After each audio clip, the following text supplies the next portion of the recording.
In some ways, this is my best GMT. In some ways, it's my second best. But in most ways, it's just a different GMT. In this video, I'll go over 3 things that I like best about this and 3 negatives. Let's go over the negatives first because these are very minor issues.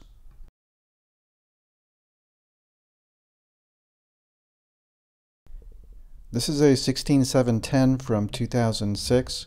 So it came with this older style bracelet and older clasp design. So it has this stamped steel design, which I think the idea was to make it look like the oyster links were extending into the clasp, but it doesn't fool anyone.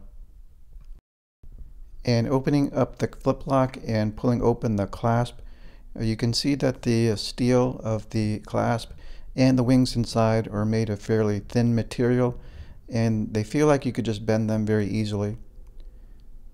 And also the flip lock cover is also made of a thinner steel design. But I will give credit for the extra micro adjustments on the side, but there are no on-the-go adjustments, so you can't adjust it without a tool. Comparing this to a modern clasp on the Explorer 2, the exterior of the clasp has a simpler design, which I like. And opening it up, the wings on the inside are made of a thicker steel along with the clasp, and it has a more reassuring closure to the clasp, and the flip lock cover is also made of heavier steel. And it also has that easy lock extension to give adjustment on the go. And the next negative is the stiff bezel turning action. This watch is from 2006, and I just had it serviced last year. So it was taken apart and cleaned, and it was polished, and I have brand new hands on it and a brand new sapphire crystal. The bezel insert is still original, but the bezel turning action is still stiff, which doesn't seem like they were able to improve this, and it doesn't feel as easy to turn as it should be when it was new. So turning clockwise is especially stiff, and it's stiff when you're turning it from the side. So it's a little bit easier to turn if I push down on the bezel and then turn it, but that's not the most convenient way to turn the bezel.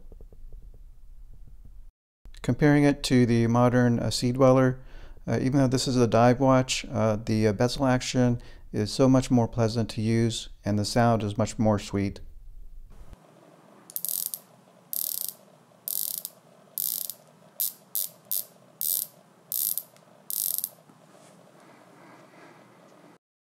The last negative is a very small negative, but I think the crown on the side is a little bit small, and that makes it more difficult to use.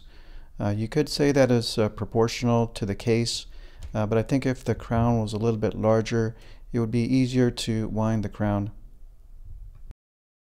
Compare this to a pre-modern Submariner date 16610. The crown on the Submariner is much larger, and that's one of the best things about the Submariner is the big crown, and that makes it easier to wind.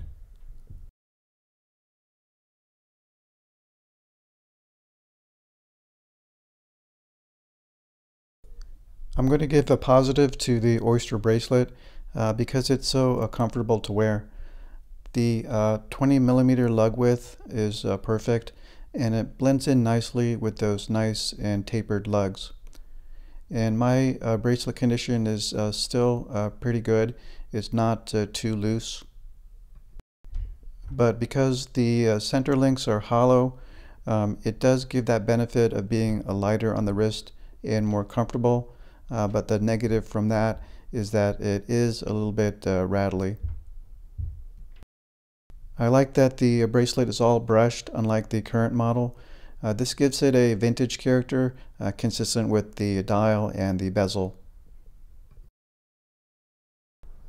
The next positive is a very big positive, and that's the case size and design. At 40mm, it's a very wearable watch as a sports watch on my smaller 6.5-inch wrist. And the case is designed as a tool watch, but it also has an elegant design and hints that this was and still is a premium watch. It does have those flat sides on the case, but the thickness is not overbearing at all, and it sits fairly flat on the wrist, and it doesn't feel as thick as a modern GMT. So with that and the nice narrow and tapered lugs, and along with the smaller crown guards and crown, this doesn't feel any larger than the stated 40 millimeters. The final and biggest positive has to be that Pepsi bezel insert.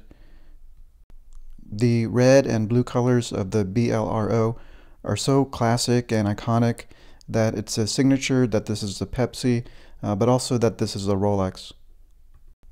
With the bezel being made of aluminum, that also complements the colors and it makes the colors seem more natural.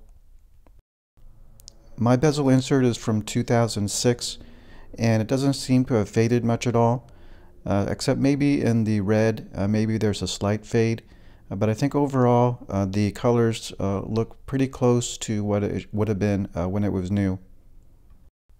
There is some variation in color according to the ambient light, but nowhere near the modern ceramic bezel.